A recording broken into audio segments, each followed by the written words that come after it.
I saw this guy, first day we had a mixer in dental school. And I saw him, this sounds really weird, but I saw him across the room. And I said, that's going to be my best friend in dental school. He had a LA Dodgers hat on, and I just went up to him and started talking.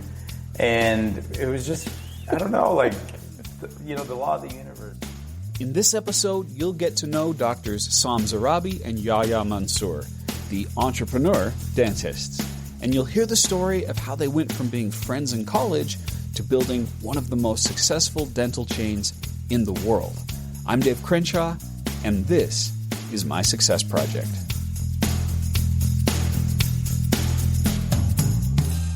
Welcome back, friends, to the Dave Crenshaw Success Project. This is the show where I teach my children how to be successful through the life stories of others, and you get to come along for the ride. In case it's your first time here, a little introduction. I'm a best-selling author. I speak around the world of Fortune 500 companies, and I've taught millions of people how to be successful through my online courses. I'm also a father of 3, and my children mean the world to me, so I wanted to create something in the show, a bit of a legacy that they could refer to help them succeed in the future. But don't be fooled, this show is for adults too, because I thought you'd enjoy learning along with my family. Now, today's episode is very special because I'm on location in Dallas, Texas right now, and I'm interviewing former coaching clients that I've worked with. And I'm really excited because a big part of the goal of the show is to interview people who have balanced success in multiple areas of their lives, not just financial, not just in their career, but balanced success. In fact, I believe there are 6 facets of success. I'll share them with you right now, and as you're listening to this episode, listen to hear how they're doing with these things. So the 6 facets are relationships, health, profession, as in your career, money, cause, as in a charitable cause, and fun. And you're going to hear that today from my guests. But really important, as you're listening to this, please look for one thing that you can do, one action that you can take to implement the example that you're going to hear from Saam and Yahya. I'll also give you some suggested actions that you can take, but it's so important that you do something about what you heard on this show, not just listen to it. Now, Dr. Saam Zarrabi and Dr. Yahya Mansour are both leaders in the dental industry with an outstanding educational background. Together, they've revolutionized technology and methodology in dentistry. As successful entrepreneurs, they've grown their Rodeo Dental business chain to over 40 locations across the Western U.S., and they're just getting started. They're still growing. Saam is involved with multiple professional dental organizations and serves on the board of the National Canberra Coalition as well. And Yahya is an award-winning dentist, business consultant, and speaker who is passionate about inspiring the next generation of leaders to embrace innovation and create a culture of excellence. Saam and Yahya, it's so great to be here with you, my friends. It's been years. It has. My gosh. Yeah, I was looking it up. We worked together for about a year and a half. In like 2017, 2018, you guys had how many locations around that time? I don't know if we know the exact number. Oh my gosh, 12-ish? 8 to 10. Yeah, somewhere in that range. And now how many locations do you have with Rodeo Dental? 40, we'll be at 47 by the end of this year. Yeah. Wow. Yeah. That's amazing. And when I decided to do this show, you guys were right at the top of the list of people that I wanted to talk to. Really? Yeah. Why would you want to do that? That's quite the honor. Yeah. No, absolutely. Because, and I know that this has been an evolution for you guys. But yes, you're successful entrepreneurs. Yes, you've created this great Rodeo Dental empire, but you're also family men. And that's super important to you, and you make that a priority. Yep. And that's exactly who I want to have on this show, is people who aren't just about career and money, but about the things that matter. And also you guys have fun. We do, man. We do. Yeah. We've been blessed with both of our incredible wives that are best friends as well. And I've got 3 boys. Yahya's got 2 beautiful children, and son and daughter. And behind us is some incredible women that have helped us propel and allow us to do what we do as entrepreneurs. I think that's part of the journey, right? To have somebody supportive that allows you to be you and allows you to grow the business, because it is time consuming and all the things that it does. So I always like to start in the same place. And so I'll let you both answer this, which is, what did you think you would be when you grew up? And I'm talking about like in your teenage years, not when you were a little kid and you're like, I'm going to be the president or an astronaut. I'm talking about when you first made the decision, I want to do something with my career in your teens. What did you think? Where were you? So I'll tell you a story a little bit about my background. Grandpa was a dentist. Mom's a dentist. Dad's a dentist. Wow. Never wanted to be a dentist. So I wanted to be a businessman growing up in high school, and was always entrepreneurial. Ended up becoming a dentist. Always had dreams of being a soccer star, but knew I just didn't quite have the makes of like anything beyond college soccer. Okay. Finally accepted that fact and became a dentist, but I always knew I wanted to do something. You realize that? Yeah. So held on to the dream. Wait, so little long. Where did the business thing come from? Because you didn't have that background. Yeah. So who planted that seed in your head? I had an uncle that was still to this day, brilliant businessman overseas with a glass company that's just like this vast empire where he supplies glass to all these car companies. And it really inspired me how he was and how he was a pillar of the community and just the way he carried himself and all that. So he was always like a model mentor for me as well. So he really inspired me. And his wife, God bless her soul, my favorite aunt who passed away a few years ago, she actually taught me one time, she's like, you know, you can be a dentist and be a business guy. And I said, that was prophetic. Very interesting, because that's not how I really viewed things, and that's not how I really experienced things. So that's amazing how little conversations like that can stick with you forever. Okay, so how about you, Saam? What was your aspiration in high school? So my dad was an engineer. My stepdad was a dentist, so I grew up around dentistry my whole life. I always had a passion to go into healthcare. So I actually wanted to be a medical doctor, an MD, in high school. I went to summer camps that you'd go and immerse yourself in these sort of groups and speakers, and it was an awesome thing. But went to college. One of my best friends started turning me into various business books and stories of different CEOs that were out there that were doing really well, Jack Welch and all those great leaders in our time. And so I got immersed in sort of growing a business. I was passionate about it. I knew I wanted to do it. And as we started to get into the journey of college and fumbling through the courses of medicine that were really difficult in the pre-med side, I actually was able to intern with one of the cardiothoracic surgeons at UCLA who was in charge of heart transplants. Wow. And I had the ability to get in there and actually be part of one of the first heart transplant trials for the artificial heart transplant. Goodness. Yeah. And so we were doing it on the baby calves, and I was able to sort of help as a student lead that charge and was able to immerse myself with this cardiothoracic surgeon who lived and breathed in the hospital, living the dream of being that heart surgeon.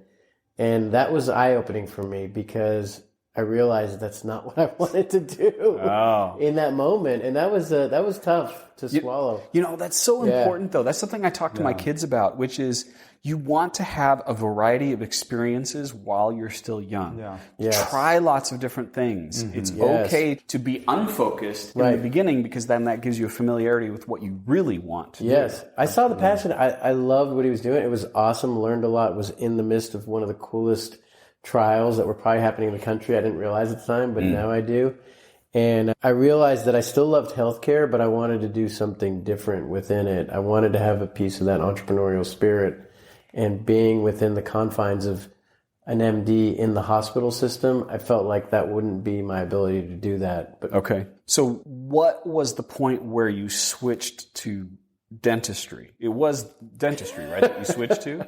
I did, but there's a blip in the screen. Okay, great. Okay, so what was that? So at that point, I decided I wanted to go into business. And so I switched my majors from pre-med to economics at UCLA. And at that time, the dot-com excitement was going on.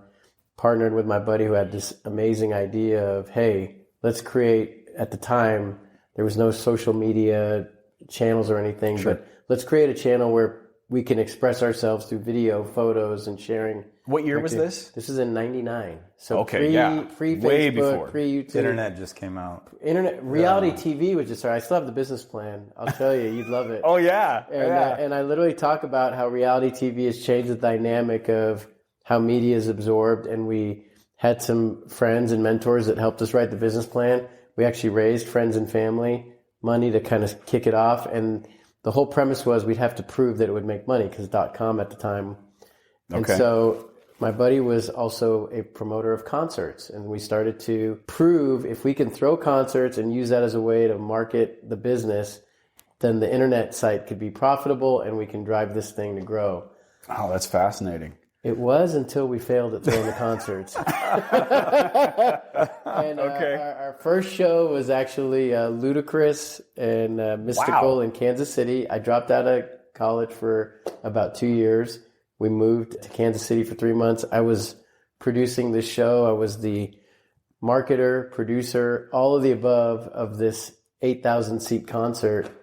That was going to be. Oh my gosh! It was going to be. You didn't know this, huh? Oh, I didn't know any of that. Great story. And it was an amazing experience. But we got a good lesson in life on that show. Back then, the concert industry was very territorialized amongst regions, and there was a local promoter there that were actually a national one that would do hip hop and R&B shows called Al Heyman, and he put a free Nelly concert 3 days before our show just to teach us a lesson of the new kids coming in town.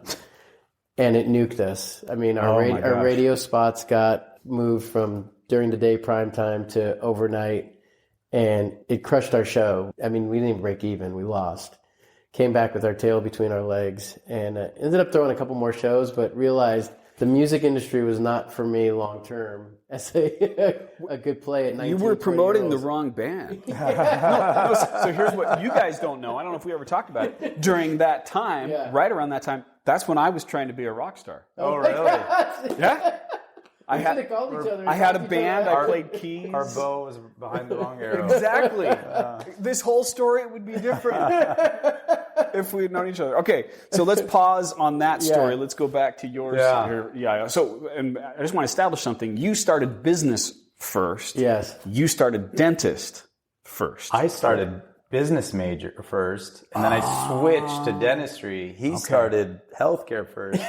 Switched to business and then back. So it's almost the opposite thing. Yeah. I don't know if I'm comfortable talking about all this, Dave. I mean, this is... Well, but already something you've said is something that I've seen consistent with among my guests, which is whether or not they went into business intentionally, they studied it at some point. You have to. Every single one of them. You absolutely have to. Yeah. You absolutely have to in this world. You have to know how to make it work as a business, no matter if you're mowing lawns as a little kid or selling lemonade as a lemonade stand, or you're selling software as an adult or a healthcare provider. You have to be business minded. You obviously put the business and the customers and the patients first, but it's also in the end, it's a business that you have to grow because other people rely on that. Your employees rely on that to feed their families and take care of their families as well. So it's very important to have to learn that. And my dad, a master at dentistry and medicine, and he said, wow, those 2 years of business school really came in handy. And I was like, yeah, absolutely. They came in handy. You could tell the difference in mindset, the difference in what you knew. So it is so crucial to be able to learn the fundamentals. Well, and let's pause on that for a second because you work with a lot of dentists in your business model. And my guess is the majority of the dentists that you work with, at least in my experience, because I've coached a lot of dental businesses, they don't have any background in business. Right. And to a degree, you're satisfying something that they want and need, which is they need the help on the business side, but they don't really want to take the time to learn it. They'd rather not deal with the business side of things. So Rodeo creates a system that allows them to focus on being a dentist and not being a business owner. Exactly. One of the things we were very lucky that we grew up with parents in dentistry because we saw what was beautiful about dentistry. Yeah. You create great relationships with your patients. You help them have better health outcomes. You help them smile. But also as a dentist, you're not taught business in dental school and you're wearing all these hats. You're the CEO, you're the marketer, Which shocks me that they don't teach that. They teach you one course in dental school. And, we realized let dentists be dentists. That's where they're productive. Don't take all the other stuff off their plate. And you can come into Rodeo and become a dentist and become very productive and earn like an owner would be without all the hassle of wearing 30 hats as an owner as well. Let's take a quick break. No matter what your career is, your foundation of success begins with one thing: effective time management. And thanks to the generosity of Microsoft, you can get my entire course, Time Management Fundamentals, for free on LinkedIn Learning. Go to davegift.com to get your free access now. This is the course that millions around the world have used to become more productive and reduce stress. Everyone from Fortune 500 executives to freelancers to students. Now, it's the same coaching I've provided in person for tens of thousands of dollars per day, but you can get it for free on LinkedIn Learning. You don't need to provide anything to access it. No credit card, no email. Just go to davegift.com and start learning. Thank you so much, Microsoft and LinkedIn Learning, for your partnership. davegift.com. Yeah, I think what you'll notice is, we're so focused on becoming great clinicians, which is absolutely imperative for taking care of patients and being in an environment where you're leading a team. However, in today's environment, it's become so demanding to run a business, right? You have HR compliance, you have regulatory healthcare compliance, you've got all the marketing demands and things that you have to do to run a good, healthy business, and how expensive it's become. And within that context, being on your own to do that is a challenge, and it's becoming harder and harder. Yeah. Well, and it's the classic issue that so many of the businesses that I've coached run into, which is they're not an entrepreneur. They have a skill. Yeah. Yeah. In this example, like they're a dentist, but if they start a business on their own, they just gave themselves 10 to 20 new job descriptions. Exactly. Without even realizing it. Now you're HR director, now you're marketing, now you're training, now you're office manager, right? You're running errands. It's just, it never ends. Right. So where the heck did you guys intersect? Because we're going to talk about partnerships with your wife, but there's a partnership here that is a big part of your success. So how did that all come about? I'll tell you, I saw this guy first day we had a mixer in dental school, and I saw him. This sounds really weird, but saw him across the room, and I said, "That's going to be my best friend in dental school." He had a LA Dodgers hat on, and I just went up to him and started talking, and it was just, I don't know, like, the law of the universe. You attract what you are, and you attract like-minded people, and I think God has His plan for certain things. And I met him, and we were able to build this beautiful business. And, he met his wife in dental school, and then I met my wife through his wife. And it's just like, you think back and you're like, all these pieces go together perfectly. Yeah. But at the time, you don't really understand why they go together. So what was that first interaction or the first little bit like for you? Yeah, so 2005, just got into dental school in San Francisco at Pacific. Excited, but also incredibly challenging experience to be thrown into that environment, right? I don't... Why did we miss the part of you deciding to go into dental school? Oh, yeah. Why did you do that? So came back... St. Louis, weren't you listening? You failed, and you're like, I can't promote concerts, so I'm going to work on people's teeth. So came back and realized, okay, the gift of failure, thank you for teaching me that I failed at this business venture, but wanted to go back into healthcare. And I looked at dentistry as an area where I could go in, make a difference, but also have that entrepreneurial side of having your own practice, controlling your time, and just saw success with other dentist colleagues of my stepdad who had done the same thing. So came back and was able to have a mentor that I found in LA and showed me, like, his experience. You can be a dentist and a massive entrepreneur. I said, wow, this guy created a whole nother company and in the context of treating patients and doing this incredible work. And I was like, that sounds cool. So was able to lean in with him, become a student of his practice, was able to help him create all his presentations as he was speaking around the world, and really immerse myself in a practice that was totally different than what I grew up around. One question that people ask me a lot, because I talk about mentorship and the difference between mentorship and coaching. Yeah. Whereas a coach is someone you hire. You guys hired me to coach you. A mentor is someone that you meet, they've had success, and they're sort of sharing that with you. It's a kind of a less formal relationship. But the question people always ask is, how do I find the mentor? How do I build the relationship? So how did you build that relationship with him so that Yeah, I love that. And we talk to students every year and ask this question. The biggest thing that students hold them to, you got to ask, right? And look, there's specific things, like not every mentor is going to want to mentor students. So that's okay. But if you find somebody in an industry that you're interested in, you've got to ask, and you've got to create a framework of what that looks like. Is it a monthly phone call? Are you shadowing them for a bit of time? And you've got to bring value to the relationship as well. I think it's important that mentors are busy, right?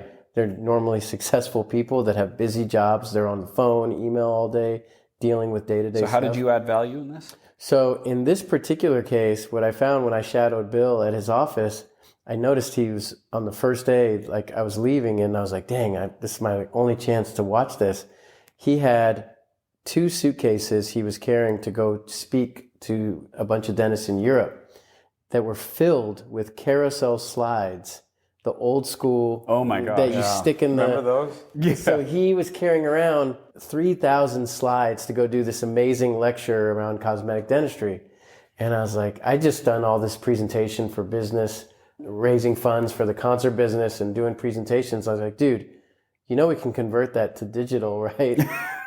And he's like, yeah, okay, kid. Like, I've had a bunch of people try. Like, these are high profile slides. Like, there's no way. And I was like, oh, yeah, I could do it. Meanwhile, I had no clue how to do it. Of course you did. But that's so entrepreneurial, right? Doesn't figure it out after. Yeah, exactly. You'll say yes, and then you'll figure it out. Yeah, we'll figure it out. So got a rude awakening when he gave me some slides as an example to go do and bring back to him. Took it to Kinko's, and I was like, hey, guys, can you convert these? And they're like, no way, you can't. So I had to go buy a $2,000 machine and emptied my bank account to go do that so that we can convert, and sat there for a weekend and converted a bunch, took it to him. He looked at him and like basically threw him back. He's like, dude, this quality won't work. I was devastated. Went back to the drawing board, even more expensive one, did it again, and came back. And finally he's like, this is great. And that set off a 2-year internship to develop and work with him and just learn everything about the business industry. Yeah, that persistence, that tenacity to not give up on that when you're trying to bring value. Was there a mentor early on that was helpful for you? I mean, you mentioned your family for that, but was there someone else in your early stage of career that helped? It's I think one of the things Saam brings up is when you, instead of asking first, you provide value first. Yes. You're more likely to get a mentor, and when you provide something for the mentors. And I had a lot of them. One of them was actually my orthodontist. My parents didn't really do ortho, but I remember going in to see him, and he was so cool and so passionate about what he did, and he talked to a lot of people, and he was just very much in tune with his staff, and that really appealed to me, that he was just kind of like the center of gravity for everyone. And he was one of my mentors, and was really instrumental in kind of piquing my interest into dentistry. Like, no offense to my mom and my dad, but they actually told me, don't be a dentist. They were telling me to be a plastic surgeon at first, and I just didn't really quite like that. But I had a lot of mentors, in sports, especially soccer. They really inspired a lot of the persistence in me, the tenacity to just go after what you want and never be afraid of anything and keep going. And that's kind of why I wanted to, but still thought I'd be a soccer star until college. Saam says, why didn't you learn a little bit earlier? But, sometimes you don't want to give up. So you learn certain things from certain mentors and you build on it. And I don't think there's any one mentor that is the ultimate mentor, like the Yoda that everyone thinks that they're going to have. But you gather these different mentors from different things, and you amalgamate them into something, and you create it into your own path forward. Yeah, well, and I'm sure that sports experience is also super useful. I know my wife leans on that all the time. Her experience as a collegiate swimmer and a high school swimmer,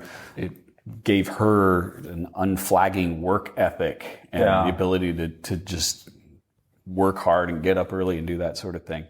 Okay, so let's get back to this meeting. You see him in his Dodgers cap, and you say, we're meant to be together forever. Did you see it that way, Saam? Well, I just thought it was the other Persian guy in the class. Yeah. I didn't know he was Egyptian. Yeah. And I was like, that guy's looking like a cool Persian dude. Close enough. Yeah. So how did you guys first start working together? Was it just informal, doing stuff at school, or did you guys already from the beginning like start creating this master plan of how you... So we had a great class at dental school. I mean, we had some incredible stories of successful entrepreneurial stories in our class uniquely, but we had a tight-knit class, so we would hang out quite a bit. There's about 140 students, but there was a very good camaraderie, and within that context, myself, him, Dr. Brian Degoni, who was the grandson of Art Degoni, our dental school is named after, was in our class. So we became really great friends. And then also at that time, met my wife who was in the class. So the four of us were all in the same class, hanging out, and had a great group of friends.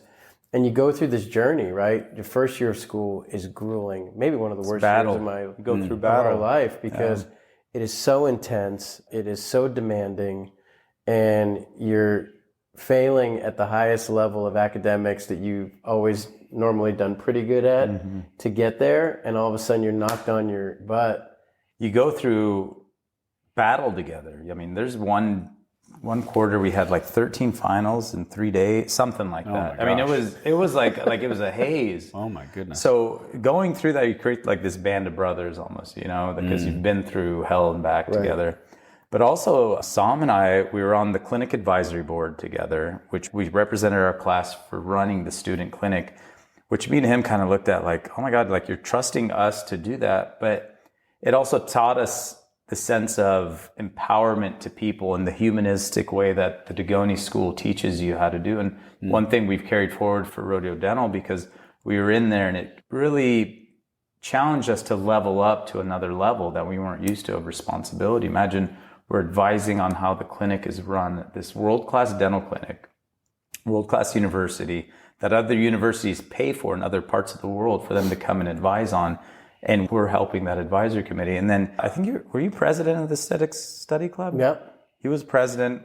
I don't remember what role I had. I just did everything else. I don't think I was secretary or treasurer or something like that. But we worked together on several projects like that, and we worked together well. And I think we created a really good bond and realized, hey, we work well together before we actually started working together. Yeah, so that brings up a couple of questions. One is a hallmark of good partnerships in business. And I'm also be the first to say, as a business coach with that background, most partnerships do not work. Yeah. They do not work well.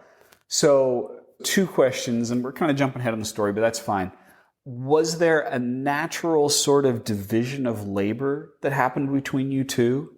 Or how did you guys settle into a groove as partners? Yeah, I think that evolves over time, right? Because you go through these ebbs and flows of strengths and weaknesses as the business develops. So I think at the beginning, when we first started the journey, and if you go back, it was 2008, right? And so let's go back to that time frame of what we were dealing with. It was the great financial crisis. Summer of 08 was when we graduated. And born from the fire of that crisis, we had to figure out how to get jobs, and working in California became much more difficult. And especially I was going to bring my future wife to a role in California, so we were looking for 2 jobs. Same with him in Orange County. I mean, it was a challenge at the time. So our partner, my old roommate from UCLA, was finding a job in Texas. We said, hey, come out for a year or 2, check it out. It might be something you can settle into and then go back when the dust settles. We're just looking for jobs, right? Yeah. So we go to Texas, and that's when we started our first location, got our first jobs, and it was thrown into the mix. But at that time, we really partnered together to leverage, just to get a bank loan, to be able to start a practice, I should say, because that was the only way to do it, if we could work together, because credit wouldn't go that far at the time. And as we got into our groove, both of us were great clinicians and passionate about dentistry and getting in there and working with teams. I naturally was really into building culture. Dr. M was really strong about being an amazing dental leader, passionate about teaching. And I think one thing that we've done over the years with all 5 of our partners is empowering each other to lean into those strengths, right? Hearing what they're passionate about within the business and let them drive that piece of the business and try some different things, right? And innovate as you're going through the journey. I think self-awareness is a really important part of entrepreneurship, and knowing what you're good at and what you aren't. And I always recognized Saam was a brilliant visionary and culture leader and builder. So I'm going to let him do that because I want to stay out of the way. I know what I'm not good at. I know what I'm good at. Yeah. You're pretty good at it. What? You've got a visionary bug in him too. But still, I know he's, you know what I mean? Like, but he's a little bit more of the cowboy. He's a little bit more of the cowboy. A little more shoot from the hip, a little more. Which you need. And then sometimes you tell him, hey, holster up, cowboy. Yeah, exactly. But sometimes you need that. You know, you need that quick draw. So he's really brilliant at that. And I knew he was at that. And our partner, Rafi, really brilliant guy at finding the right location, diagnosing certain problems, figuring things out. You know, hey, he has got a grit and tenacity as well. And we have got some brilliant clinicians in Dr. Duncan and Dr. Degoni and ortho and pedo, and really leverage on their network and them building their own departments as well. So I felt like Saam said to me one time, it's like, I know where the ball's going before you even pass it. And I think because of the time and experience we worked together through dental school, we already kind of knew what our strengths and weaknesses were, and we just left ego at the door for the most part, and parked it and let, you know, hey, you're really good at these four or five things, you drive that, and I'm going to drive these 4 or 5 things, and let's connect on where we can intersect on them to make that even greater. I remember right at the beginning of our coaching journey together, you guys talked about that, about leaving ego at the door. Yeah. And how that was very important, which I appreciated as a coach, because then that let me lay the wood when necessary, right?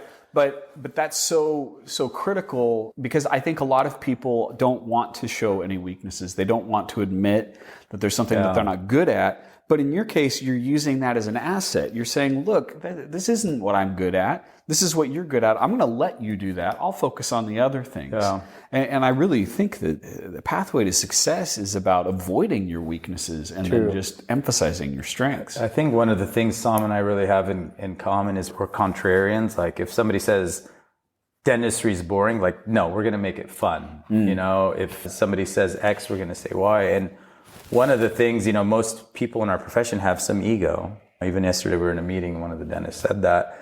And I think we're kind of like, no, we're not going to have an ego. We're going to use that instead of as a weakness.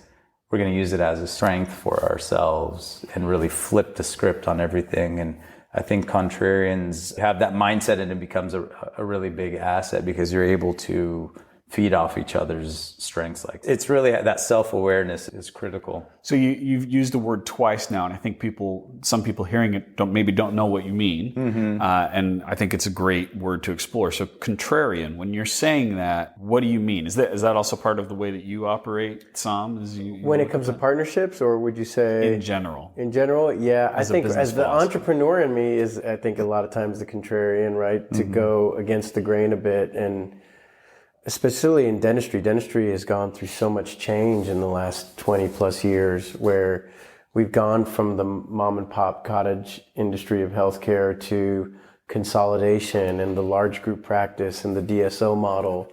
And it's really happened. What is DSO model? So that's what you would consider in today's environment the dental support organization. This is where you have a large group, typically could be de novo built or acquisition. Multi-site, and you're consolidating the practices together, and you'll have a support center that delivers management, entrepreneurial services to the practices and allows the doctors and clinicians to grow. Okay, but kind of managing on their behalf. Yeah, basically, let's take off the stuff that dentists don't know how to do, billing, HR, et cetera, and create these centralized services that support X amount of offices. Okay. And if you go back 15, 20 years ago, maybe 5% of dentistry had this model. Today, it's the dominant force that's growing. And, you know, I think timing has a lot. The financial crisis, I think, had a lot, where you had the baby boomer generation, which was the traditional solo practice, start to transition out, and this model began to grow. And you had a lot of younger generation doctors that were coming out that didn't want to own a practice. They wanted to just work and have their life. And so this model has thrived, and there's still great practices on either end. But I think at the time when we were building the business, we were looked at contrarians in a lot of ways in a lot of the small towns that we were opening practices in, because the group practice was different, having a brand versus your name on the door was different. The way we would market and sort of be loud in the room in terms of having fun and not having elevator music when you come in, but instead throwing a party and having a theme. All of those were contrarian ways that we just leaned into what we thought the patients wanted. So what was the genesis moment of Rodeo Dental? Do you guys remember the conversation or the place that you were, the moment when you were like, let's do it this way? Yes, 2009. We'd opened one practice, and it was the traditional cookie cutter model that the big consultants always teach you how to build. Okay, 4 walls, similar to our parents' practices. And we read a book, a guy by the name of Dr. Saam Zarrabi. It was Follow the Learner was the book, but the whole concept was around the lean dentist. And it was a game changer for how we thought about the traditional model of practice and applying flow and efficiency to the patient experience versus how the model had been taught to us in school.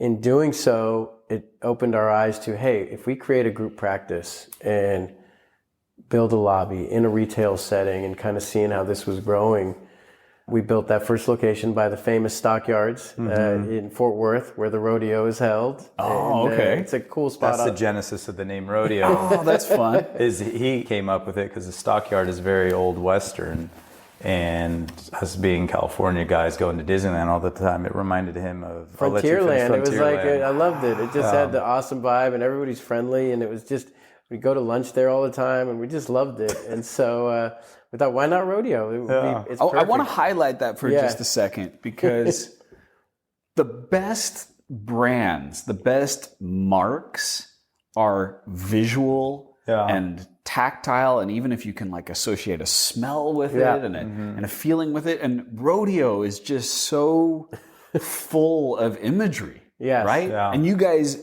use that imagery to its fullest extent in your business. Absolutely. Yes. It's full of life. It's full of hard work, but also full of passion and commitment. And there's a whole culture behind it. And at the same time, it allows us to be who we are and sort of turn the volume up a bit in the practice and bring the culture out in the vibrant setting. And so we had no idea at the time that it would take off like a rocket ship. The first location was a huge success, and we started to build it from there organically. We went to South Texas. We opened our first locations there, and we were road warriors at the time and flying in and out and trying to really build this thing on our backs from the ground up. Yeah. You know, the one dental school class I was telling you about that we take. Yeah. The one business class. The one business class. I wrote about the group practice because I was thinking, we'll do 3-4 practices, something like that. And the professor gave me a D on the group practice model. Do you remember that? Yes. So he came in with the paper. He's like, D, But again, amalgamating that with like his vision behind rodeo and bringing in all the specialties under one roof. And then it also became, Dagoni, our other partner, was in ortho school, and I really wanted to build something for him. Like, hey, come out here and do this. So part of that was also bringing in together everyone. When you create something really strong for the doctors, where the doctors have a great platform where they can come in and be successful and not have to worry about all the ins and out of business stuff that they don't know about, but also create something for the community where patients come in and have a great experience, where dentistry is boring, wrong. We're going to make it fun. Dentistry hurts, wrong.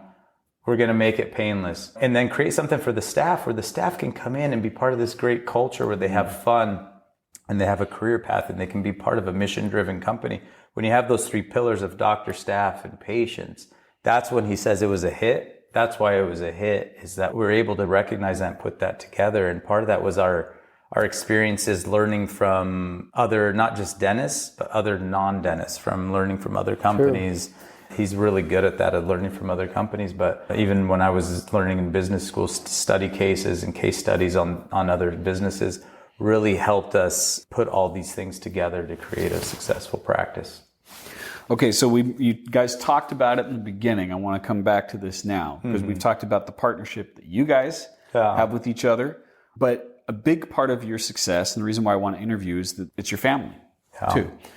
So, Saam, your wife came into the picture first, right? Talk to me a little bit about when that happened and the influence that it had on you and your career at the time. Yeah, so we met, actually, funny enough, we interviewed together in dental school in 2004. So the first day, and they actually send you a little picture of your interview class when you leave. And unbeknownst, we started dental school a year and a half later. 2 years in, we started dating. But the first day we met was that first interview day. She didn't remember that day, by the way. But immediately, one, you get that first rush of just positivity and influence and that light in your life that makes you just feel good, right? And within that context, incredible support. Because candidly, I struggled through dental school. I was not top of the class. Dave, you're not surprised. I can tell by your face. Well, it's not because of you. It's not because of you, Saam, but it's not surprising to me because most entrepreneurs are not. Funny, that's what our dean told us. Yeah. So many of the best entrepreneurs and business owners that I've coached were C students. Yeah. I struggled. That is. Sorry, I'm interviewing you. No, I want to hear that's it. No. But I want to come back to your story. But I think that's part of it is because you're so contrarian. Number one. So school is structured to cater to the people who follow the rules, right? Yeah. And not make mistakes. Yeah, and not do things weird ways, right? Entrepreneurs do things fundamentally weird. Yeah. And so I think that's part of it. And then part of it too is, sometimes there's a little bit of other things going on, like ADHD, just general impatience and that kind of stuff. And so your attention's going all these different places, so you don't do quite so well in school. Me. That fits me perfectly. Okay. And so it was a challenge for me, just the academic piece. I did way better when I got into the clinic. Because the people piece and dealing with the patients. But the academic piece was a challenge. And so she was a great support for me, and we brought good balance to each other. I brought her ranking down, she brought my ranking up, and it was a great but she followed me, right? And she believed in me, which I loved, because she supported me even in a move to go to Texas, which was a big change for us at the time, coming from, for her, Oregon, for me, California. And so she followed me, supported me, and believed in me. And I think that was the biggest thing that motivated me, I think, in a lot of ways. That's so critical. That's what it's been like with my wife, and I've seen that in many successful partnerships, married or otherwise, that influence.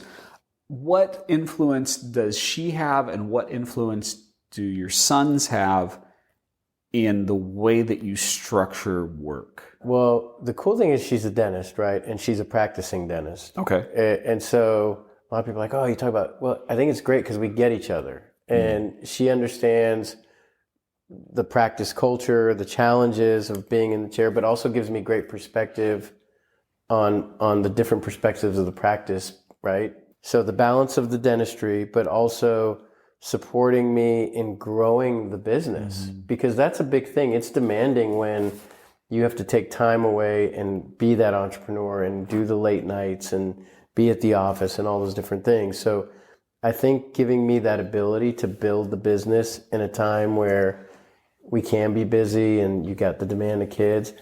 The thing with the kids, man, kids teach you about yourself and push you to that point about your journey of self-awareness that he talked about more than you would ever think. And I don't know if this is what you're referring to, but they are a mirror, are they not? Yes. The worst thing that you feel as a parent is when you see them reflecting your behavior and going, oh my gosh, that's me that acts like that. It's a big megaphone. Yeah, exactly. Exactly. It is one of the greatest gifts, but man, it tests you, right, in the journey of if you're building a business at the same time of trying to be a great dad, trying to be a great husband. I think the combination of all of that and pushing yourself to be that lifelong learner, to go, okay, introspectively, how can I be better? What can I do to make a change in my life at every step of the way? Because when we were at 4 locations or 6, we had challenges back then, whole new set of challenges now. And every step of the way creates these new roadblocks as you're trying to grow. And it tests you as a leader, husband, dad, to go, all right, can you break through this next wall? Because we're going to throw some stuff at you that you didn't expect. It's the greatest thing you can get as a parent and dad. It's amazing. I think when you talk about them being a mirror of you, you realize you never want to give up for them, but you also want to set an example for them on how can you be persistent? Can you be innovative? But how can you also create what you call and what you taught us as work-life rhythm, not balance. Not balance. Rhythm. Yeah. And he also taught me this in terms of, because I'll tell you the way I was raised. My dad was like, a man takes care of the family, and I'll work 7 days a week, and I'll do whatever it takes, to put food on the table and take care of you. And that's kind of how I was raised. And I realized you got to spend time with your family, and you got to create boundaries. And if you're home, you're home. If you're at work, you're at work, and you do the best that you can. But if you show them that they're not important, guess who's not going to be important? Their kids aren't going to be important. You're not going to be important to them. So it's setting that example for them, because they are the biggest mirror. Mirror, mirror on the wall. Who's most present of all, right? Oh, that's great. That's really what they're going to. That's going to be a quote. Yeah, I love it on that one. But they're Why really going to throw that back in our face. Oh man, she's not listening to that. But they say, like, if you want your kids to read, how do you get them to read? You read. Turn off the TV, put the phone away. And that's very humbled me, because as entrepreneurs, as business owners, we're like, okay, what do you need? What needs to be done? And we're addicted to the action. Yeah. Yes. But it's not a good addiction. It's better to be addicted to the action of your family when you're with your family, and when you're at business, be addicted, because then you're maniacal about it and you can get a lot done, but you put these buckets and boundaries in. And I'll tell you, you taught us better than anybody else. Time is like a credit card. Like, if you overspend on it, you're digging yourself in a deeper hole. You got to repay it with interest. You got to repay it with interest. You cannot avoid that interest. And it is a hefty interest. Yes. And we've both been caught in it. And I don't want to be in debt. Yeah. I've hated it. And that's really what I've learned is, if they're going to be a mirror, again, the contrarian, let me make it a mirror for good to teach me to do it. Now, I'm not perfect, but I'll always strive for that perfection. Yeah. And for those who aren't familiar with that principle, what I'm saying is underspend your time. Mm-hmm. Live well within your means. Don't try to pack 65 minutes worth of activity in a 60-minute hour. Yeah. Shoot for 50 minutes and let that 10 minutes just be there to breathe, rather than trying to, work a 9-hour day, work a 7-hour day. Yeah. Give yourself a couple of hours to, if something happens, you can deal with it, but leaving space rather than trying to just fill every single minute with something. So true. Okay, so let's talk about your wife, how you met her, and what that's been like for you, that influence it's had on your career. She is an amazing, amazing woman. And like Saam was saying, his wife has been my wing woman. I've known her, obviously since the first day of school, 2005 as well. And she's been a great wing woman, not just with me meeting my wife, but also at the practices, a brilliant, brilliant partner and operator that we rely heavily on, because she's just smart as a whip. But she introduced me to my wife. She said, "Hey man, you really gotta meet her." So we're actually in Vegas, and we met each other, and this was Super Bowl weekend, 2013. Okay. So 10 years ago, as of a few weeks, a month ago. Yeah, we just had our 10-year anniversary of meeting. We have talked every single day since that day that we've met. And my wife, when I first met her, she's actually from Utah. And we did the long distance thing. And, I told her, I said, "Hey, listen, I travel a lot for work," because we were still opening up in the Valley, and I was down there a lot, or I was staying in Dallas, Fort Worth, while they were down in South Texas a lot. I said, "Hey, I travel a lot for work. I travel for fun too. Don't get in my way," basically, is what I said. Like, let me kind of be, and she told me, "Hey, don't worry about that. Like, that's fun. Like, I support you. I believe in what you do and do it." And she's always been through the late nights, through the long weekends, through everything, never giving anything but love and support to be able to do this and to allow me to do this, because she knows, it's not forever, but you might as well work as hard as you can now. And if you create the right boundaries and structure to be able to spend quality time together with her and with the kids, that it becomes worth it in the long run. How do you structure that? So I always either want to be there when her and the kids are up, or when her and the kids are going to sleep. And very rarely will it be both, unless I'm out of town for something.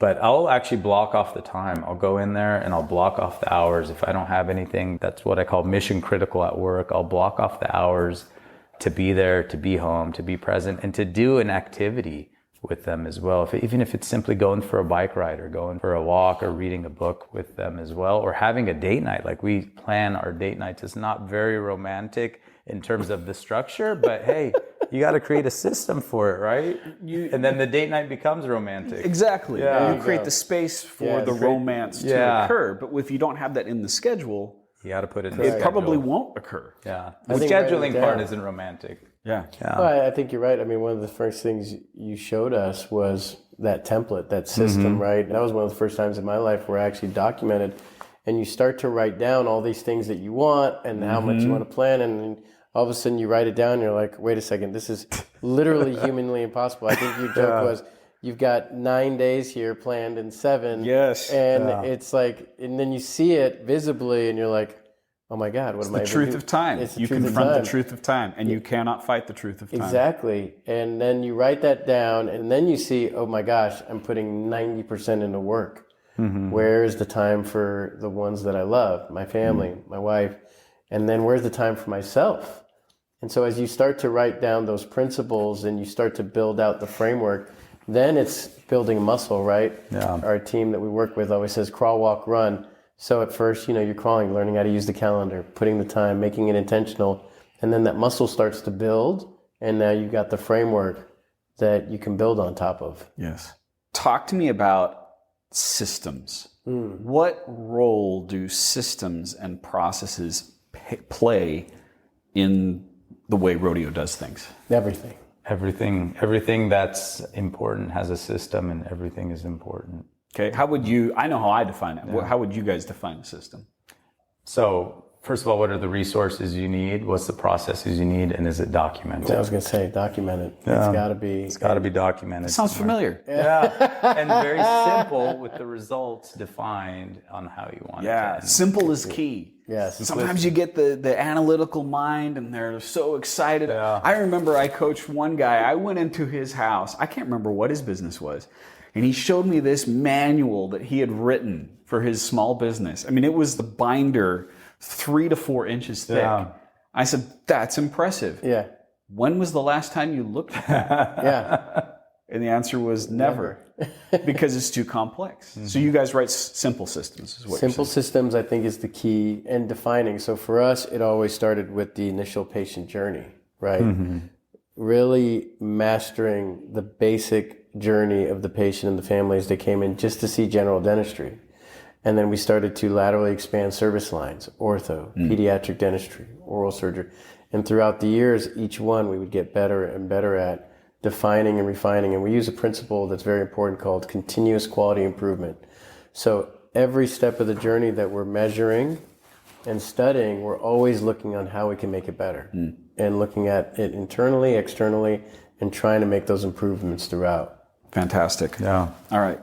Okay, so I'm going to ask you guys one more question, and then I'm unfortunately going to have to wrap this up. I feel like we could go for another hour. Awesome, or two. Dude. I loved it. What do you guys see for the future of Rodeo Dental? Where are you headed? We're going to be 47 here at the end of the year. Where are you going with this? I really want to change dental history. I want to change the way dentistry is delivered in a way that integrates total body health. So, sometimes we talk about going to 100 offices or going coast to coast as well. But to me, it's more important to have people emulate us and copy us.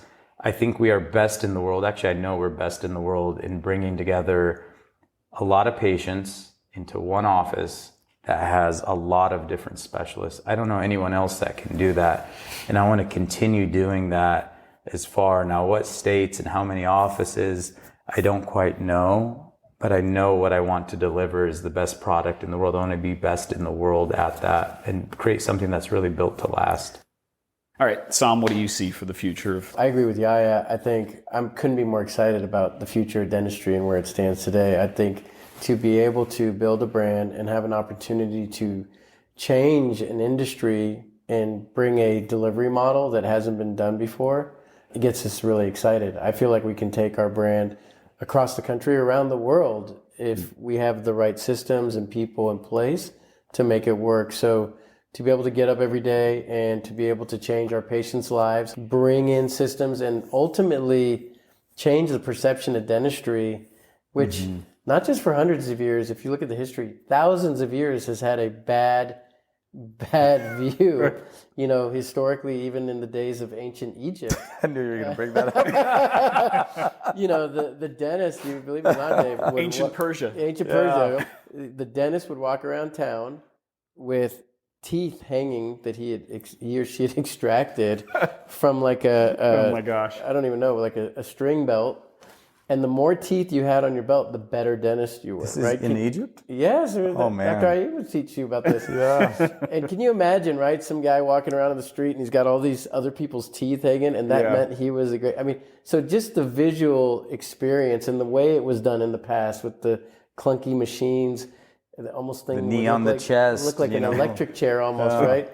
So this perception of dentistry has been marred for so many years, and now we have an opportunity to change that narrative and change that dynamic. That's really exciting, and that's something that gets us up every day. Change it for our kids. I want to keep this for my kids so we can be in dentistry at least 100 years. I mean, it's about legacy, about leaving something for the next generation as well. And that's what I want to create, is changing dental history to change it even for future generations as well. But not just teaching them about the dentistry. We learned from the great Art Degoni, our dean in our first year. You know, he said at Pacific, we teach you how to be doctors, but you become men and women along the way, right?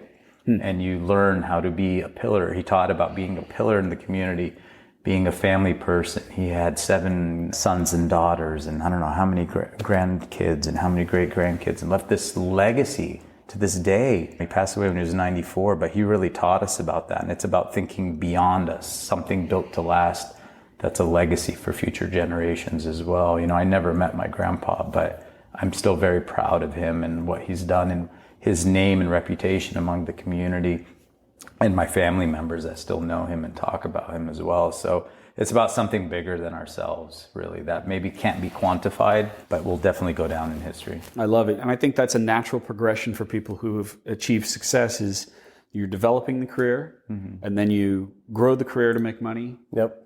And then you go into the legacy stage. Yes. It's not as much about the money at that point. The money comes. Money is there. It'll keep happening. Right. But now you can devote your attention to really changing the world. Which Yeah. is what you guys are doing, which is fantastic. Okay, I have to wrap this up, and I'll do here what I do with every interview.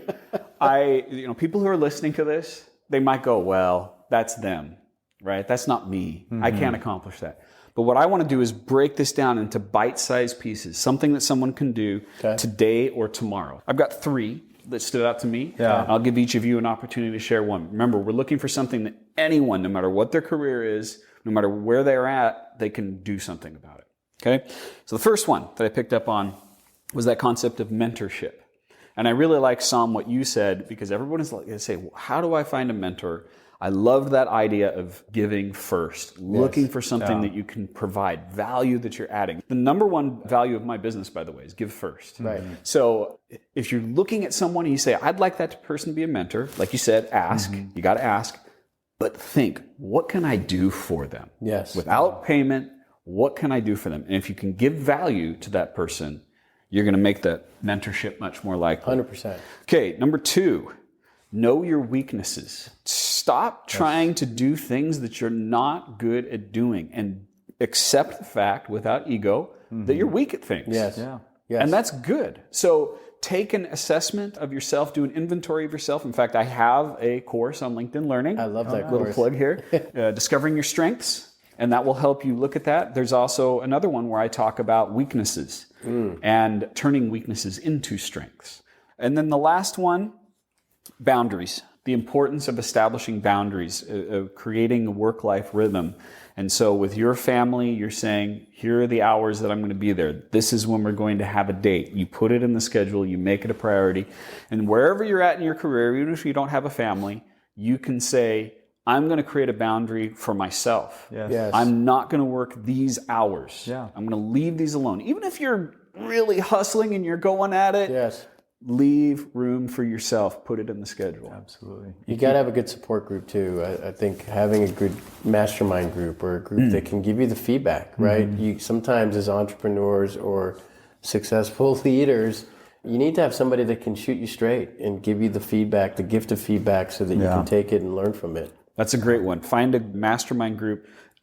Everything that you guys have done has been the result of all of these relationships that you've built. Even your wife helping, Saam helping Yahya find his wife. Like attracts like, you know? Yeah. Okay, so that's going to be Saam's. We're going to put that down as find a mastermind group. Yahya, bring us home. What would you add?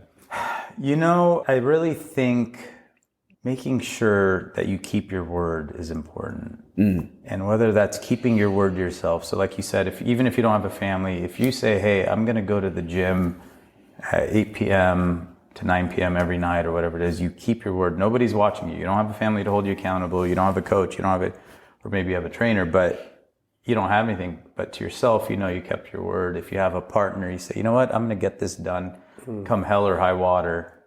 And you keep your word to yourself. You tell your son, hey, I'm going to take you on a bike ride when I get home. And you keep your word because you kept your boundaries at work. I think keeping your word, whether it's to yourself or to other people, is really critical. The other thing too, if you can't be a part of a mastermind group, I think being the average of the 5 people you hang around with the most, pick those 5 people really wisely, whether it's in your church, your mosque, synagogue, you know, sports group or business partners is really, really important because you each challenge each other to level up and you're able to get that feedback like, you know, how are you doing and how are things going? But keeping your word and maintaining that integrity is something really important that I've always been proud of. Not 100%, but I'm always striving for 100%. I love it. You know, I say that the first rule of success is to simply do what you said you would do by the time you said you would do it. That's it. That's true. A lot of people think you have to be brilliant, you have to be perfect or smart or have all the connections, but really you just need to follow through. Yeah, do what you said you would do. I love it. Well, thank you, gentlemen. This has been so much fun. I'm glad we were able to connect in Dallas. Hey, man, thank you for allowing us to be on the show. This is awesome. Man, I think everyone listening to it's going to benefit from it. I know that my kids are going to benefit from it. Thank you very much. Let's go. Let me just say something to those who are listening. Remember, it's not about what you heard. It's not about the knowledge that you got from this. You want to make Saam and Yahya a part of your life for the rest of your life. How are you going to do that? You do something about it. You don't have to do all of these things that we suggested. Just pick one of the 5. Do something about it today or tomorrow, and you'll make their example part of your life forever. Thanks for listening. Thank you, Dave. Thank you, Dave. You've been listening to the Dave Crenshaw Success Project, hosted by my dad, Dave Crenshaw, and produced by Invaluable Incorporated. Sound editing was done by my brother Stratton Crenshaw. Research and assistant production by Victoria Bedez. Voiceover by me, Darcy Crenshaw, and the music is by Ryan Brady via Pond 5 licensing. Please subscribe to the Dave Crenshaw Success Project on Google Podcasts, Apple Podcasts, or wherever you like to get your podcasts. And please don't forget to leave us a 5-star review. See you next time.